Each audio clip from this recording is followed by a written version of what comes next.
Assalamualaikum warahmatullahi wabarakatuh. Terdapat banyak mukjizat-mukjizat yang diingkari oleh kaum musyrik disebabkan kedengkian mereka terhadap Islam. Di antaranya adalah mukjizat peristiwa terbelahnya bulan yang disebutkan dalam Al-Quran di zaman Rasulullah SAW atau 14 abad yang lalu. Telah dekat datangnya hari kiamat dan bulan telah terbelah. Dan jika mereka, orang-orang musyrikin, melihat suatu tanda atau mukjizat, mereka berpaling dan berkata, "Ini adalah sihir yang terus-menerus." Dan mereka mendustakan Nabi dan mengikuti hawa nafsu mereka. Sedang tiap-tiap urusan telah ada ketetapannya. Quran Surat Al-Qamar ayat 1 hingga 3.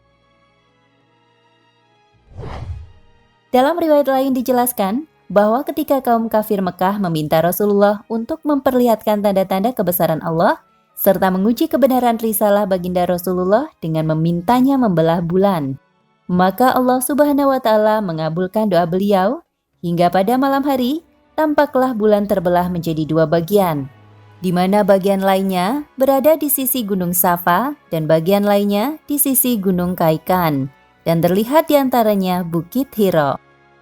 Tapi orang-orang kafir Mekah malah mengingkari mukjizat tersebut dan berkata, "Muhammad telah menyihir kita." Kemudian sebagiannya berkata, "Jika benar kita tersihir, dia tidak akan bisa menyihir semua manusia. Maka tunggulah sampai datang berita dari orang-orang yang melakukan perjalanan jauh." Ketika para musyafir tiba, mereka pun mengatakan bahwa mereka menyaksikan hal yang serupa.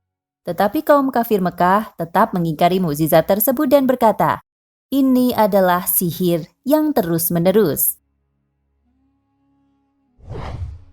Itu berarti menyimpulkan bahwa kejadian itu tidak hanya disaksikan oleh kaum kafir Mekah saja, tetapi manusia yang berada di tempat selain Mekah pun pada waktu itu dapat menyaksikan peristiwa itu, seperti yang dilakukan oleh Abu Jahal, bahwa dia pernah menunggu para pedagang untuk berdatangan dari berbagai negeri jauh seperti Syam untuk menanyakan peristiwa tersebut. Maka mereka juga menyaksikan hal tersebut. Terdapat sebuah wawancara dengan Raja Valiatampuran dari Kodungalur di Sentral Kerala. Beliau adalah keturunan dari Raja Seraman Perumal, India pertama yang memeluk Islam pada awal abad ke-7. Beliau menanggapi pertanyaan itu dengan menjelaskan bahwa awal masuknya Islam ke India disebabkan peristiwa bulan terbelah pada suatu malam. Saat sang raja bersama istrinya berada di atas istana, tiba-tiba menyaksikan bulan terbelah menjadi dua bagian. Juga hal yang sama dialami oleh bangsa dan kebudayaan-kebudayaan lain. Sebagian dari mereka mencatat keajaiban peristiwa itu seperti yang terdapat dalam manuskrip Madrid dan manuskrip bangsa Maya kuno dalam ilmu perbintangan.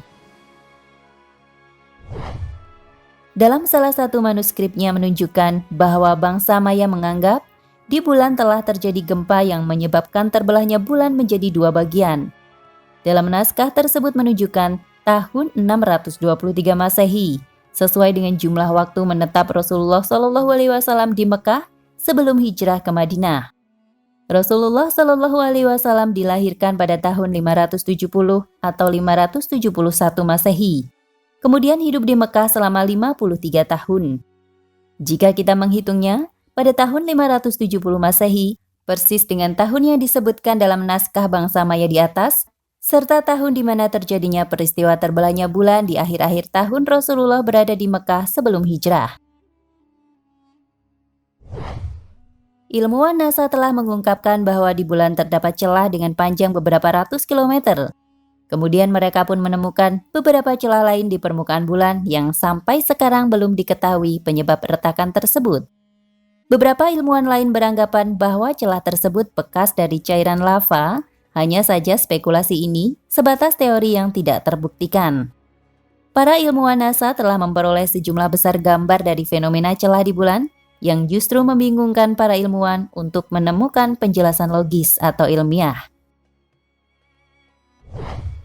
Kesimpulannya, bahwa terdapat berbagai mukjizat yang tidak dapat ditafsirkan dengan kekuatan logika maupun kemajuan sains, yaitu mukjizat yang Allah Subhanahu wa Ta'ala khususkan kepada para utusannya. seperti mukjizat tongkat Nabi Musa alaihi salam yang berubah menjadi ular, dan Nabi Isa alaihi salam yang dapat menghidupkan orang mati, dan mukjizat yang serupa dengannya.